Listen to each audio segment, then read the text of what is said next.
Please मेरा mood नहीं है। एक तो राघव का कुछ पता नहीं चल रहा है और तुम्हें ये सब सूझ रहा है अभी। तुम्हें क्या लगता है मैं परेशान नहीं हूँ राघव के लिए? लेकिन हमारे परेशान होने से कुछ होगा क्या? वो तो लौट आएगा, लेकिन हमें ऐसे मौके रोज रोज कहाँ मिलेंगे? मैंने कहा ना मेरा मूड नहीं है। एक तो ये राघव का पता नहीं चल रहा है, ऊपर से रमन के तमाशे की वजह से पुलिस हमें और टेढ़ी नजरों से देखने लगी है। मुझे तो डर लगने लगा है कि कहीं किसी को हमारे रिश्ते के बारे में ना पता चल जाए। ऐसा कुछ नहीं होगा, तुम बिल्कुल चिंता मत करो। जब इतने सालों में हमारे बारे में किसी को कुछ नहीं मालूम पड़ा है, तो अब भी किसी को कुछ नहीं मालूम पड़ेगा। Trust me. ये बाबा अर्धनारेश्वर का क्या चक्कर है? मेरे मालिक पुरी साहब उनके बहुत बड़े भक्त हैं साहब, और हाँ नैना मैडम भी साहब। और साहब ये बाबा जी बहुत पहुंचे हुए बाबा हैं साहब। कई बार तो हमारे पुरी साहब के ऊपर उन्होंने बहुत बड़े बड़े चमत्कार किए साहब। चमत्कार? कैसे चमत्कार? ये तो मेरे कागज है सारे के सारे, ये तो चमत्कार हो गया। तो तुमने वो पेपर खुद देखे थे? हाँ साहब, मैंने खुद अपनी आंखों से देखे साहब, क्योंकि पुरी साहब के साथ मैं हमेशा था साहब। बाबा जी ने जैसा जैसा कहा साहब बिल्कुल वैसा ही निकला साहब। साहब पुरी साहब आपसे मिलने आए।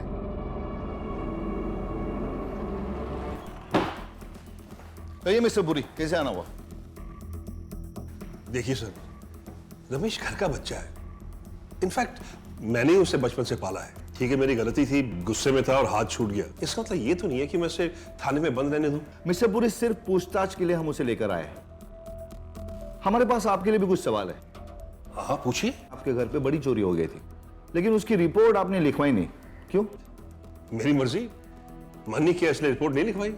मैंने कोई गुनाह तो नहीं कर दिया ना? गुनाह तो नहीं किया, लेकिन गुनाह होने के बाद खामोश रहने की भी कुछ वजह हो सकती है ना? देखिए सर, इन सब बातों का ना इस केस से कोई लेना देना नहीं है। जो काम आपको करना चाहिए वो कीजिए, राघव को ढूंढिए। हमारी फैमिली में क्या हो रहा है, क्यों हो रहा है, इन सब बातों में आपका इतना इंटरेस्ट क्यों है? अपने आवाज और अंदाज को शराफत के दायरे में रखें मिस्टर पुरी, क्योंकि आपकी फैमिली की इस क्यों और क्या की वजह से सब कुछ हो रहा है। हमें पता है आप कुछ नहीं बताएंगे, लेकिन सब हम पता करके रहेंगे।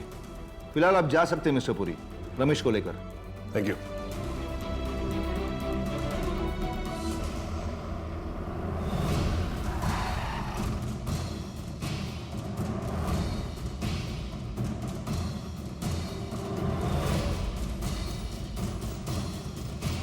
किसने मारा होगा इसे? हाँ? मेरा मतलब ये है कि आपका किस पर शक? हमें कैसे पता सर, हम तो खुद ये देखकर दहल गए। लाश को पहली बार किसने देखा? सर वो मैं रोज की तरह सुबह टहलने के लिए छत पर आ रही थी,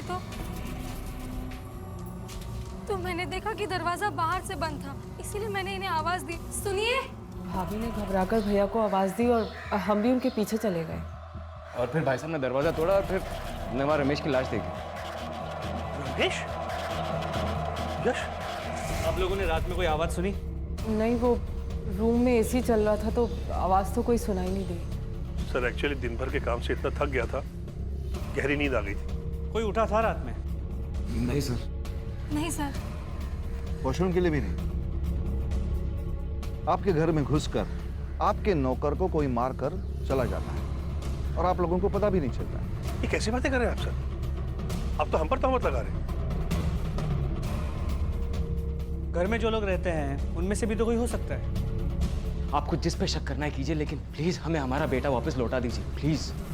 सर घर के सीसीटीवी कैमरा बंद है। पाटिल सब लोग मिले हुए हैं, कुछ ना कुछ तो ऐसी बात है जो हमसे छुपा रहे हैं। बॉडी को पोस्टमार्टम के लिए भेजना। हो सर। कहीं ऐसा तो नहीं कि रमेश खुद एक किडनैपर है, किसी के साथ मिलकर उसने राघव का किडनैप किया और फिर दोनों में किसी बात को लेकर झगड़ा हुआ हो, इसलिए रमेश के साथी ने रमेश का कत्ल करके खुद फरार हो गया। तो ये भी हो सकता है कि रमेश खुद एक विक्टिम है और वो कुछ ऐसी बात जानता है जिसका बाहर आने से इस फैमिली का एक मेंबर नहीं तो पूरी फैमिली मुश्किल में आ सकती है, इसलिए रमेश को खामोश किया गया। बाबा का हाथ भी तो हो सकता है, जिस तरह उसने पूरी के घर पे चोरी कराई थी उसी तरह रमेश का भी कत्ल कर दिया। पॉसिबल। इन सब लोगों की लोकेशंस और कॉल रिकॉर्ड्स का पता करो। रमेश के कत्ल के वक्त कौन कौन कहाँ था ये पता करो।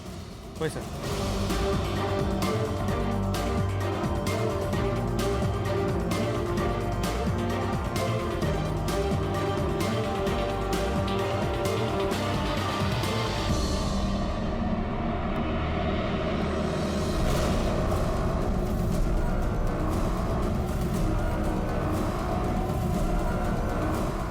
तो राघव है।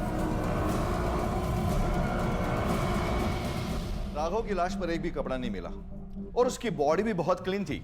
ऐसा लग रहा कि बॉडी को नहलाया गया है, वरना घाव के आसपास जमा हुआ खून तो मिल जाता था, लेकिन बॉडी पर खून का एक भी निशान नहीं है। सर अब तो पोस्टमार्टम रिपोर्ट से ही कुछ पता चलेगा। और इस पूरी फैमिली के हर मेंबर के कॉल रिकॉर्ड्स को चेक किया। रमेश के मर्डर के दिन ये सब अपने घर पे ही थे। हे भगवान, ये क्या हो गया? क्या हो गया हमारे राघव को? राघव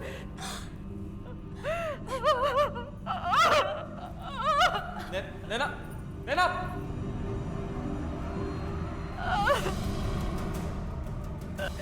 मैंने कभी सपने में भी नहीं सोचा था मैं मेरे बच्चे को इस हाल में देखूंगी, और इसके जिम्मेदार तुम हो। तुम राघव के अंतिम संस्कार के साथ मेरा तुमसे, तुम्हारे परिवार से रिश्ता हमेशा के लिए खत्म।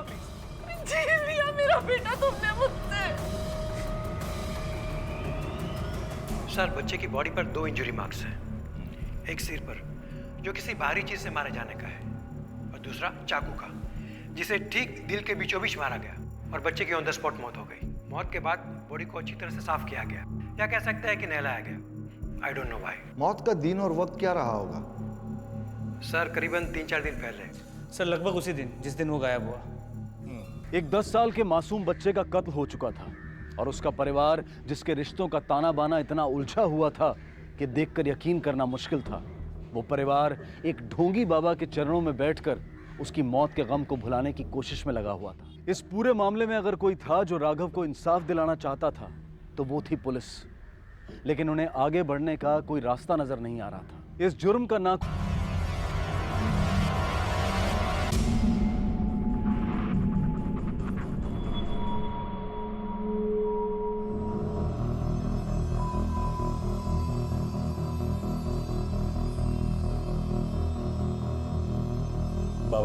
बाबा जी मेरे पिछले 2 प्रोजेक्ट मार्केट में पूरी तरह फेल हो गए। आधे फ्लैट्स की चाबी तो अभी भी मेरे ऑफिस में पड़ी है। ये वाला प्रोजेक्ट अगर सक्सेस नहीं हुआ बाबा जी, तो मैं बर्बाद हो जाऊंगा। बाबा जी कुछ कीजिए। इस दुनिया में सब कुछ आदान प्रदान ही है बेटा।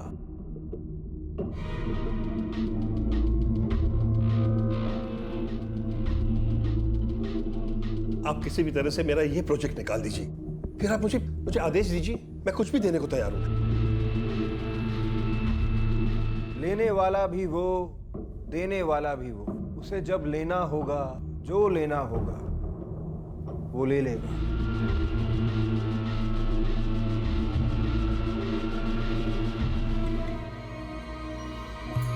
फिक्र मत कर, चमत्कार होगा।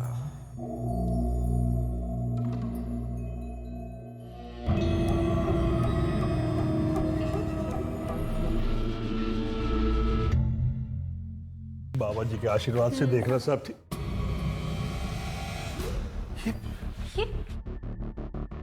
ये क्या है?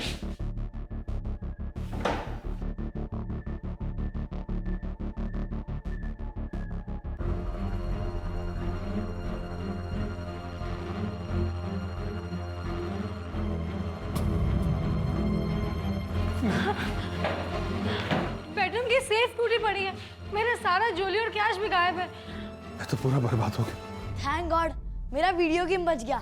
देखो ना पापा, चोरों ने मेरे वीडियो गेम को टच तक नहीं किया। यहाँ सब कुछ चला गया और तुझे तेरे वीडियो गेम की पड़ी है। जब माँ ऐसी है तो बेटा कैसा होगा? बेटा आपका है, ओके? इसमें गुण भी आपके ही होंगे ना। अब आपको तो पैसों के अलावा कुछ दिखता नहीं है, तो इसे भी अपने सामने कुछ नजर नहीं आता है। इसमें मैं बीच में कहां से आ गई? बेफालतू में।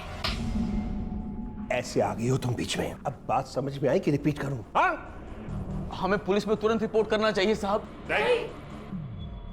बाबूजी मेरे खून पसीने की कमाई थी, सारी की सारी चली गई।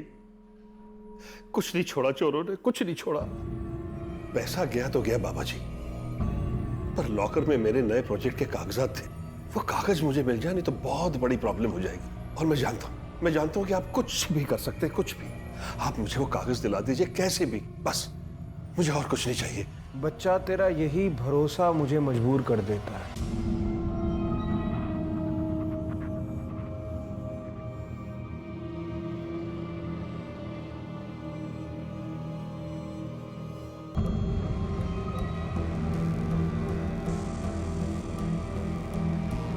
ये ले, इसे उसी जगह रख देना जहां से तेरे कागज गायब हुए थे। 3 दिन के बाद तेरे घर के पास, पहले पीपल के पेड़ के पास इसे छोड़ा, चमत्कार होगा।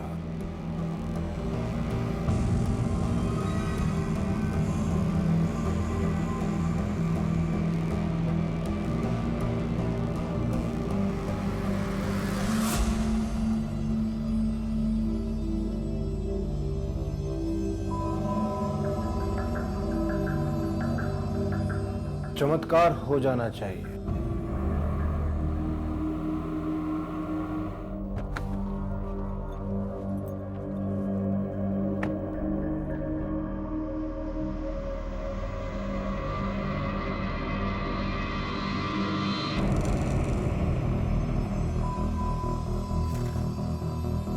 पूरी कंस्ट्रक्शन तो मेरे कागज है,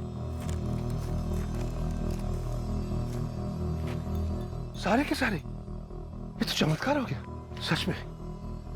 बाबा जी महान है, सच में बाबा जी बहुत महान है। बाबा जी की जय, बाबा जी की जय, बाबा जी की जय। हम इस बात पर कोई टिप्पणी नहीं कर रहे हैं कि सिद्ध पुरुष होते हैं या नहीं होते हैं, ना ही हम साधु संतों और आध्यात्मिक गुरुओं के विरोधी हैं, बल्कि हम विरोधी हैं उनके जो लोगों के विश्वास को ठगते हैं, अपने फायदे के लिए उनका इस्तेमाल करते हैं और अध्यात्म को हथियार बनाकर उन्हें नुकसान पहुंचाते हैं। अक्सर होता यह है कि अपनी मुसीबतों से निजात पाने के लिए हम जब भी ऐसे किसी साधु या बाबा के पास जाते हैं तो उनके सामने हमें खुली किताब बन जाते हैं, और इस खुली किताब को पढ़कर वो हमारी कमियों, हमारी कमजोरियों, हमारी जरूरतों और हमारी समझ के स्तर को जान जाते हैं, और इस जानकारी का इस्तेमाल करके वो हमें बेवकूफ बनाते हैं, हमारा फायदा उठाते हैं।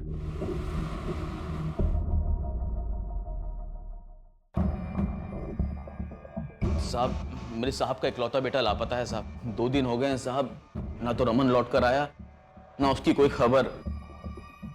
और उसके मिसिंग होने की रिपोर्ट लिखवाने के लिए तुम्हें भेजा है। वैसे कौन ही है महान माँ बाप? पुरी साहब बड़े बिल्डर हैं साहब। वो पुरी कंस्ट्रक्शन वाले? जी जी वही। गुमोहन पुरी जी। पाटिल, इसकी कंप्लेंट लिखो। हो सर, चलो जी। ऐसा मत कहो बाबा, वो मेरा इकलौता बेटा है, मेरा भतीजा और मेरा बेटा। इन्हीं की खातिर तो सब कुछ कर रहा हूँ बाबा। अगर मेरे रमन को कुछ हो गया तो क्या बचेगा मेरे पास बाबा? आज तक जो कमाया गवाया सब बेमतलब हो जाएगा। आप चमत्कारी हो बाबा, आप मेरे कागज मुझे लौटा सकते हो तो आप कुछ भी कर सकते हो। बस कैसे भी करके मेरे बेटे को मुझे दिला दो, मैं सब कुछ करूंगा। आप जो कहेंगे मैं करूंगा, बस मेरे बेटे को दिला दो वापस।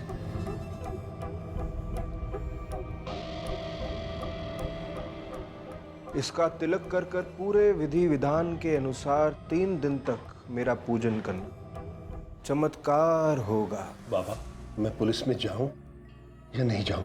एक साधे सब सधे। तुझे जिस पर सबसे ज्यादा विश्वास है तू उसी की शरण ले, लेकिन सिर्फ उसी की।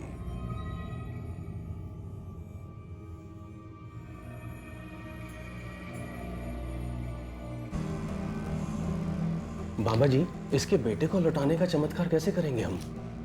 वही तो हम भी सोच रहे हैं।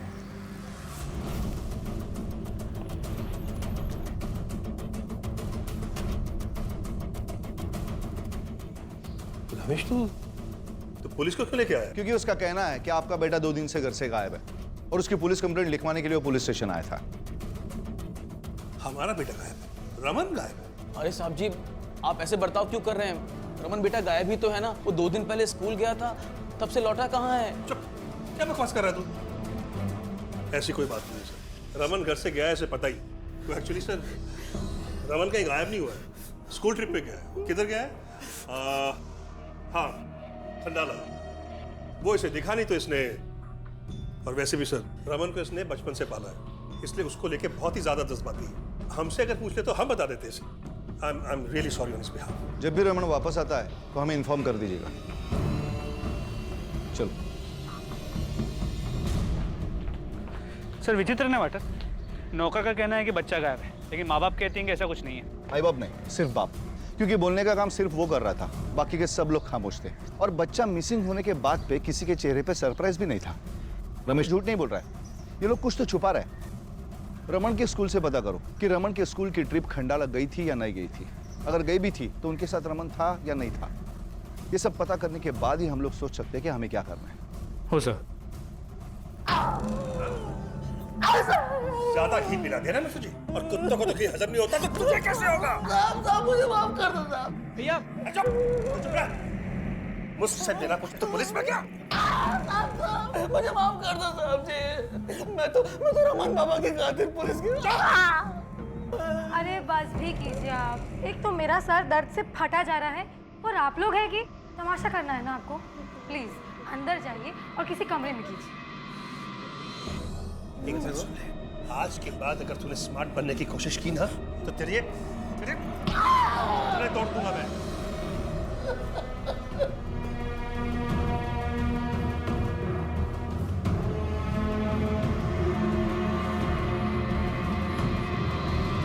एक 11 साल का बच्चा अपने घर से गायब था और उसका पिता उसे ढूंढने में पुलिस की मदद लेने की बजाय एक बाबा पर यकीन करके बैठा था कि एक चमत्कार होगा और उसका बेटा खुद ब खुद घर चला आएगा। उसकी अपनी माँ इस कदर बेफिक्र दिखाई दे रही थी कि जैसे कुछ हुआ ही ना हो। और इस सब के बीच था उस घर का नौकर, जो नौकर होने के बाद भी इतना फिक्रमंद दिखाई दे रहा था कि जैसे वो बच्चा उसका मालिक नहीं बल्कि अपना बच्चा हो। लेकिन राहत की बात यह थी कि ये सारी असमानताएं पुलिस की नजरों में भी आ चुकी थी। इसलिए उन्होंने पुरी के अपने बेटे रमन को लेकर बोले गए झूठ पर यकीन करने की बजाय खुद सच की तलाश शुरू कर दी। हाँ ठीक है, मैं बात करता हूँ। I will call later. बोलो पाटिल। स्कूल से पता किया, स्कूल से खंडाला गया, कहीं भी कोई पिकनिक नहीं गई है और रमन भी 3 दिन से स्कूल नहीं गया। इनफैक्ट प्रिंसिपल का कहना है कि 3 दिन पहले पुरी ने स्कूल में फोन किया था ये पूछने के लिए कि रमन स्कूल से घर क्यों नहीं लौटा। यानी कि पुरी झूठ बोल रहा है और उसके घर वाले खामोश रहकर उसका साथ दे रहे हैं। अगर पुरी को पता है कि रमन गायब है तो फिर उसने हमारी मदद क्यों नहीं मांगी? सर इस पूरे केस और इस पूरी फैमिली दोनों का मैंने बैकग्राउंड चेक किया। ये रमेश और पुरी पंजाब के एक ही गांव को बिलोंग करते हैं। रमेश का फादर पुरी के यहाँ पे पहले ड्राइवर का काम करता था। उसके मरने के बाद रमेश ने वही काम करना शुरू कर दिया और इस रमेश को चीलम पीने की आदत है। इसके अलावा पुरी और उसकी बीवी की कुछ बनती नहीं है। पुरी और उसका छोटा भाई यश काम तो एक साथ करते हैं लेकिन दोनों के बीच रिश्ता अच्छा नहीं। यश और उसकी बीवी, इन दोनों के बीच का रिश्ता नॉर्मल है। उनका एक बेटा है राघव। रमन 3 दिन पहले स्कूल गया लेकिन लौटा नहीं। अब पूरी फैमिली में से किसी के आने के बजाय रमेश ये कंप्लेंट लेके क्यों आता है इस बात का पता नहीं चला।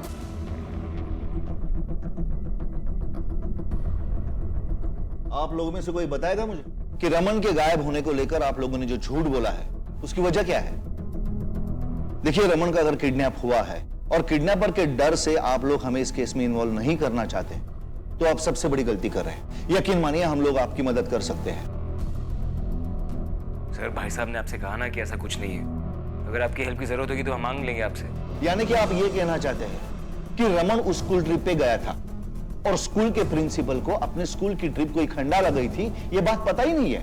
देखिए, झूठ 2 तरह के लोग बोलते हैं, एक जिनके साथ गलत होता है और उनकी मजबूरी होती है, और दूसरे वो जो खुद गलत होते हैं। पहली 2 कैटेगरी में आप लोग नहीं है तो मजबूरन मुझे आपको दूसरी कैटेगरी में बिठाना पड़ेगा। सर ये सच है कि रमन लापता है और हम लोग आपके पास आने भी वाले थे लेकिन बाबा जी ने। सर एक्चुअली हम नहीं चाहते थे कि हम पुलिस में जाएं और रमन की जान को कोई खतरा आ जाए। खतरा है मतलब? उसे किडनैप किया गया है, रैंसम मांगी गई है, हुआ क्या है? सर अगर ऐसा भी हुआ होता तो हम दे देते, लेकिन सच तो ये है कि हमें खुद नहीं पता कि हमारे रमन के साथ हुआ तो हुआ क्या। अच्छा वाला उस दिन स्कूल गया था लेकिन लौट के नहीं आया। हमने अपने लेवल पे हर जगह पूछताछ की, किसी ने उसे देखा ही नहीं, किसी को कुछ पता ही नहीं। ओके। ये सब चीजें आपको पुलिस स्टेशन में आकर कहनी होगी।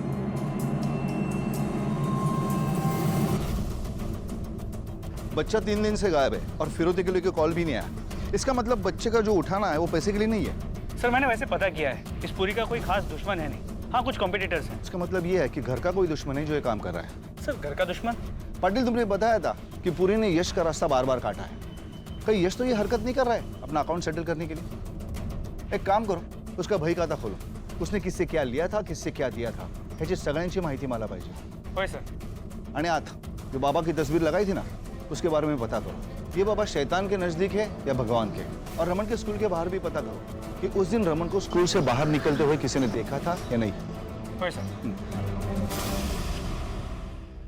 इस यश के बारे में पता किया, उसका पास्ट काफी क्लियर है। उसके सर्कल में भी ऐसा कोई नहीं है जिस पे हम डाउट कर सकें। उसके फोन रिकॉर्ड्स का क्या कहना है? किडनैपिंग के दिन, उससे कुछ दिन पहले और उससे कुछ दिन बाद उसके फ़ोन लोकेशन के पैटर्न बिल्कुल सेम है, घर से ऑफिस और ऑफिस से घर।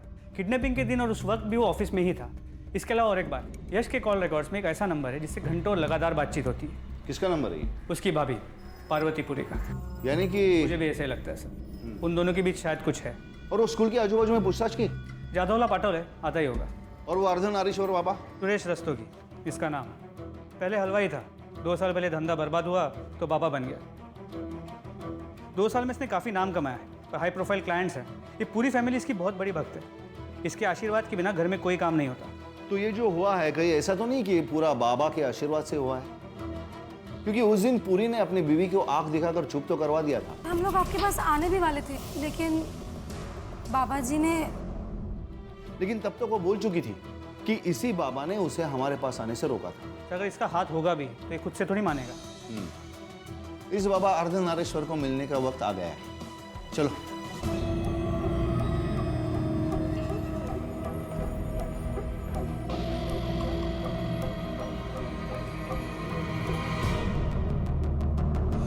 आज पूरे 3 दिन बीत गए।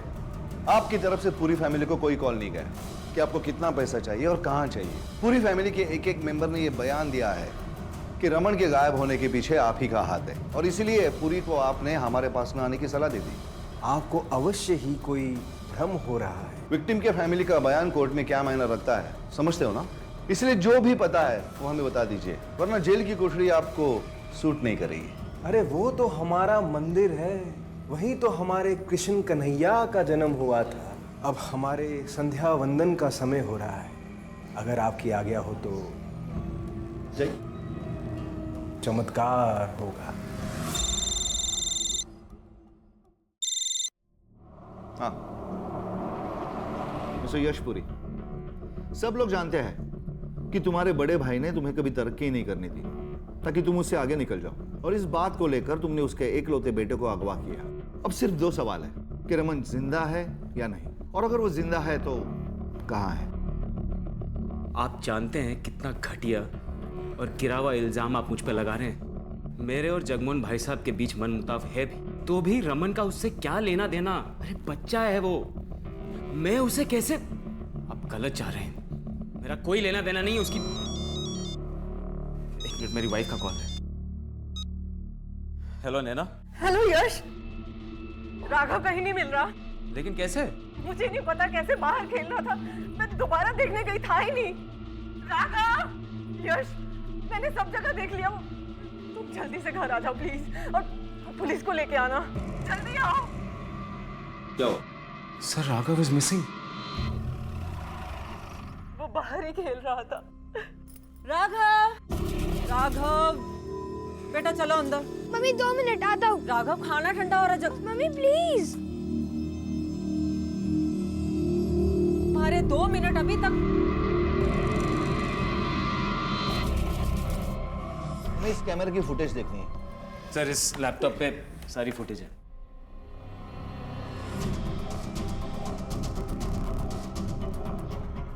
वो बॉल लेने के लिए सड़क की तरफ गया और कैमरे के रेंज से बाहर हो गया। ये बच्चों को देखने वाला तुम्हारा नौकर रमेश कहाँ था इस वक्त? जी वो तो उसी दिन काम छोड़कर चला गया था। काम छोड़कर चला गया था? जी। अचानक? पर क्यों? वो सर दरअसल उस दिन भाई साहब ने कुछ ज्यादा ही मार दिया था। आज के बाद अगर तूने स्मार्ट बनने की कोशिश की ना तो तेरे तोड़ दूंगा मैं।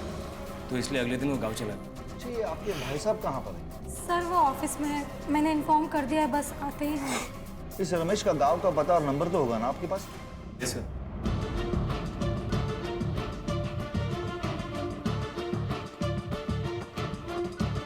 सर रमेश का नंबर स्विच ऑफ।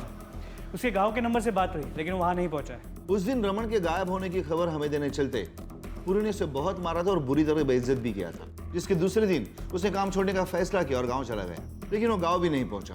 सर कहीं ऐसा तो नहीं कि रमेश ने अपनी बेइज्जती का बदला लेने के लिए राघव को किडनैप किया हो? पॉसिबल। इस रमेश की तस्वीर शहर के हर थाने में भेज दो, इसका मिलना हमारे लिए बहुत जरूरी है। ओ सर। रमन की गुमशुदगी की गुत्थी अभी सुलझी भी नहीं थी कि इसी बीच उसी घर से एक दूसरा बच्चा राघव भी गायब हो गया। कुछ ही दिनों के अंतर में एक ही घर से यूं 2 बच्चों का गायब हो जाना कोई सामान्य घटना नहीं थी। पूरा परिवार सकते की हालत में था और पुलिस गहरी सोच में। और तभी कुछ ऐसा हुआ कि जिसके होने की उम्मीद तक किसी ने नहीं की थी।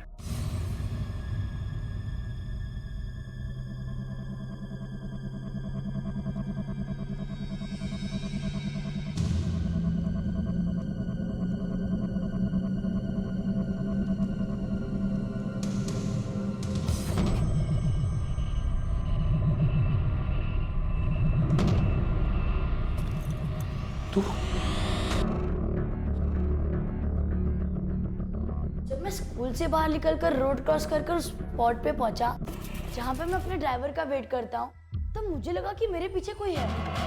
तो वहाँ पे एक बड़ी मूछें वाला इंसान था, उसकी बड़ी बड़ी आंखें थी। उसके बाद क्या हुआ और वो जगह कैसी थी? कोई मकान या कोई गोडाउन या और कुछ? वहाँ पर बहुत अंधेरा था, मेरे हाथ पैर भी बंधे हुए थे रस्सी से, मैं चल भी नहीं सकता था। तुमने वहां पर किसी की आवाज सुनी? मैं किसी से बात करते हुए किसी को सुना या किसी की आने जाने की आवाज? नहीं अंकल, वहाँ कोई भी आवाज नहीं थी। जहाँ पर मैं था वहाँ पर बहुत सारे कबाड़ी वाले सामान था। वहीं पर एक लोहा था, मैंने उससे अपने हाथ की रस्सी रगड़ी, अपने पैर की रस्सी खोलकर वहां से भाग निकला। तो भागकर तुम घर तक आ गए।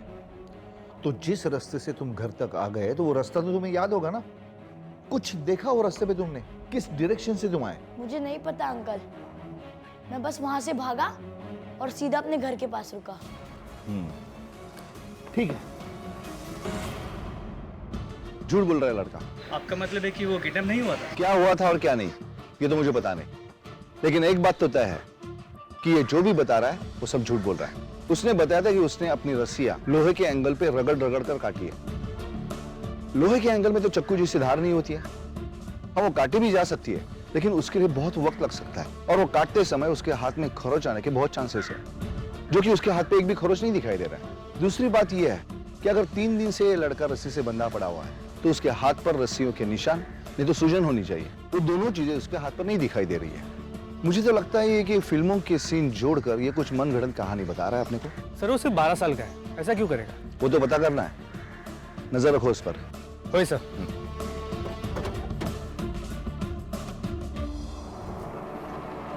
साहब, स्कूल छूटने के बाद वो लड़का वही खड़ा रहता था, पर उस दिन एक सफेद कलर की गाड़ी आई।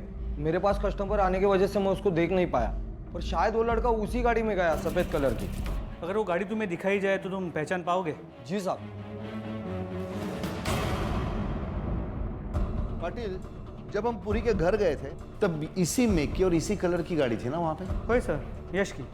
लेकिन सेम मेक और सेम कलर की गाड़ी इस शहर में कई रईसों के पास होंगी। लेकिन वो सब गाड़ियों का कनेक्शन रमन के साथ तो नहीं है ना, लेकिन यश का तो है।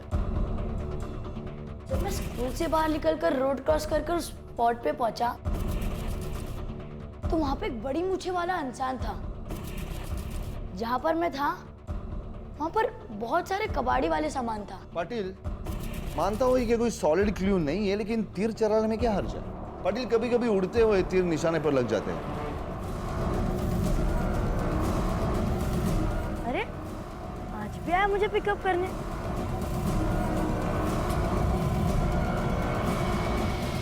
कमाल है आपकी फैमिली। आपके घर से आपका बच्चा गायब हो जाता है और उसकी मिसिंग कंप्लेंट लिखवाने भी कोई नहीं आता है। फिर बच्चा खुद घर पे वापस आता है और अपने किडनैपिंग की एक मनगढ़ंत और बहुत ही खूबसूरत कहानी सुनाता है। फिर यह पता चलता है कि बच्चे का किडनैप हुआ ही नहीं है, बल्कि वो अपनी मर्जी से खुद अपने एक दोस्त के साथ चला जाता है। ये क्या कर रहे हैं? पूछिए अपने बच्चे से। बोल बेटा, क्या हुआ था, बता। मम्मी पापा हमेशा झगड़ा करते थे, मुझे जरा सा भी अच्छा नहीं लगता था। उस रात भी ये लोग ने झगड़ा किया था, इसलिए मैं घर से चला गया था। किस बात पर हम दोनों का झगड़ा हुआ था? सर, घर की बातें घर पे रहने देते। अब वैसे भी रमन तो वापस आ ही गया। आप प्लीज राघव को ढूंढिए। 2 दिन हो चुके उसे घर से गायब हुए। प्लीज।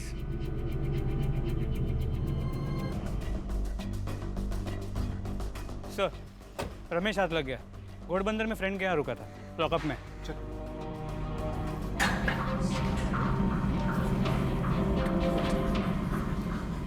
राघव कहाँ है? राघव? मुझे क्या पता साहब, मुझे नहीं पता साहब, घर में होगा सर। झूठ बोल रहा है? हाँ? झूठ बोल रहा है? हाँ? तेरे को पता नहीं कि राघव का किडनैप हुआ है?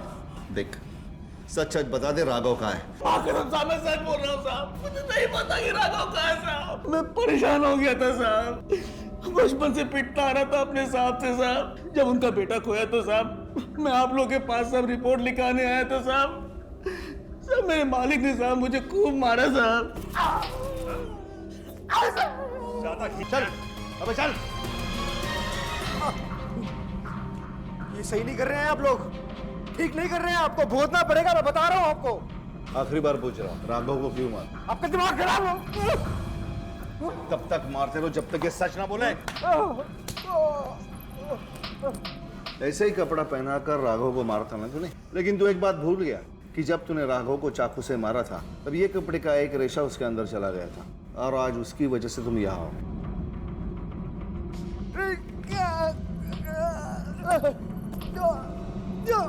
बता दो साहब, हम तो साधु आदमी हैं साहब, उस दुष्ट के बहकावे में आके ही गलती कर बैठे।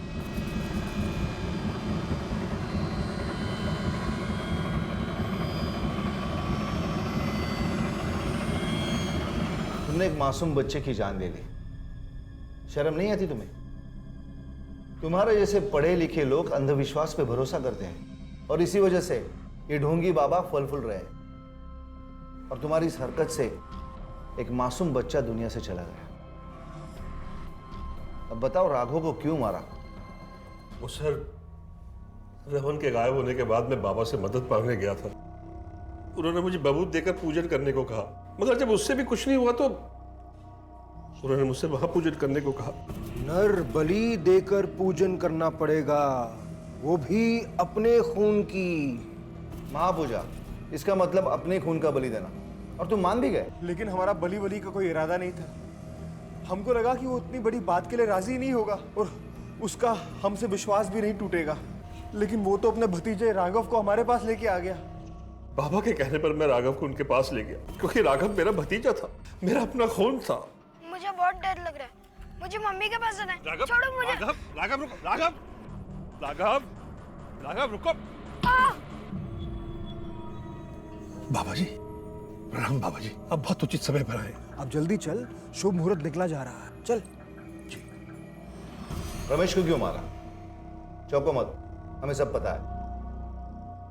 उसने मुझे बाबा से बात करते हुए सुन लिया था और उसको सब सच्चाई का पता चल चुका था।